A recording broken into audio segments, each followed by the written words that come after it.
Alors bonjour monsieur, Bonjour monsieur. vous allez vous présenter.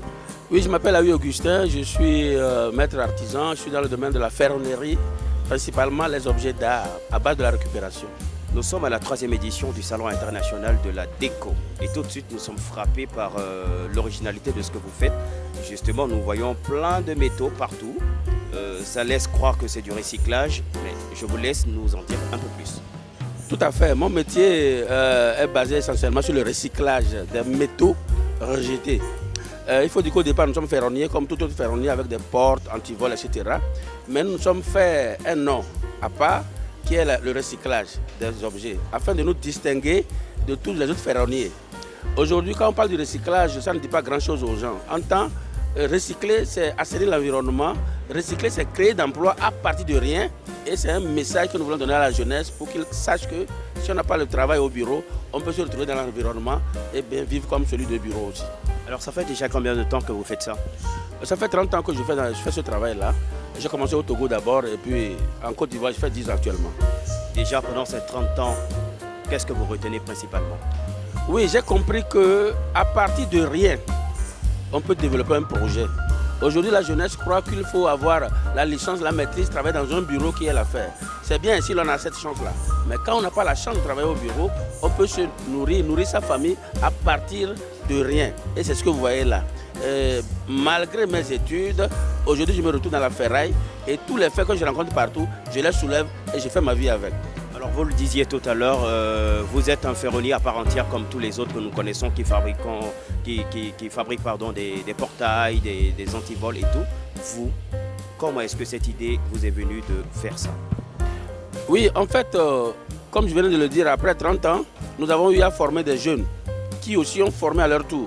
Et aujourd'hui, à chaque coin de la rue, il y a des ferronniers. Le marché est saturé. C'est là que nous nous sommes dit, bon voilà, il faut un peu changer les données. Et nous nous sommes dit, bon voilà, au lieu de continuer à faire les portes, où il y a tellement de concurrence, nous allons nous créer un design pour nous distinguer des autres. Et c'est ça qui nous a amené donc à faire le recyclage et à faire des objets d'art, des décorations et d'objets utilitaires. Alors je ne sais pas pour les autres, mais moi je pétris d'impatience de savoir l'histoire de 2 ou 3 œuvres que vous avez confectionnées de vos propres mains. Donc on y va si vous voulez bien.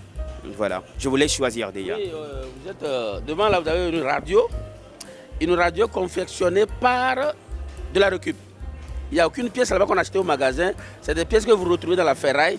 Vous voyez les parties de serrure, les chaînes de moto, toutes les pièces que vous voyez là sont recyclées. Et là en bas, vous voyez une assiette que j'ai découpée en deux pour faire les baffes. Et je crois que c'est vraiment génial. Et nous avons donc incorporé une radio conventionnelle et ça émet, comme vous le voyez. Et c'est intéressant. La structure mère, c'est quoi? C'est quoi la structure mère sur, je veux dire, le socle sur lequel vous avez posé? J'ai comme l'impression qu'il s'agit d'un fût ou alors d'un réservoir. C'est quoi? Non, au fait, c'est des cadres que j'ai choisis. Des cadres dans la ferraille. Peut-être c'était pour des fenêtres. Moi, je les ai récupérés, je les ai mis ensemble. J'ai fermé les deux compartiments et là, j'ai mis les pièces autour de ça. Donc, toutes les pièces, c'est une composition de plusieurs pièces à la fois. D'accord. On va pousser notre recherche plus loin. Et là... Alors, là, vous avez un mécanicien ajusteur qui est en train de percer du fer sur la machine. Alors, ceci pour intéresser ceux qui sont machinistes dans les usines. Pour leur vitrine, il peut mettre ça là-dedans.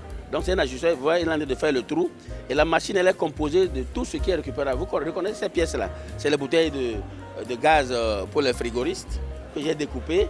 Et donc dans la ferraille, j'ai composé tout ceci. Voilà. D'accord, une troisième œuvre. Je pense qu'on pourrait s'arrêter sur ça. Vous avez ici le buste d'une femme. Ça intéresse les couturiers, couturières, les stylistes qui peuvent pour leur vitrine donc déposer ça. Tout est fait aussi, vous voyez les rondelles, les chaînes de velours moto. Donc voilà l'ensemble. Vous voyez une chaîne comme ça pour faire le collier et ça fait l'ensemble une œuvre géniale. Voilà. Après, le dénominateur commun de tout ce que je vois ici, c'est qu'il y a de la surbrillance sur tout ce que vous faites. C'est quoi en fait? C'est de la graisse, c'est de l'huile, c'est du lubrifiant, c'est quoi? Voilà, en fait, comme c'est des pièces recyclées et que c'est du fer, à la longue ça prend de la rouille.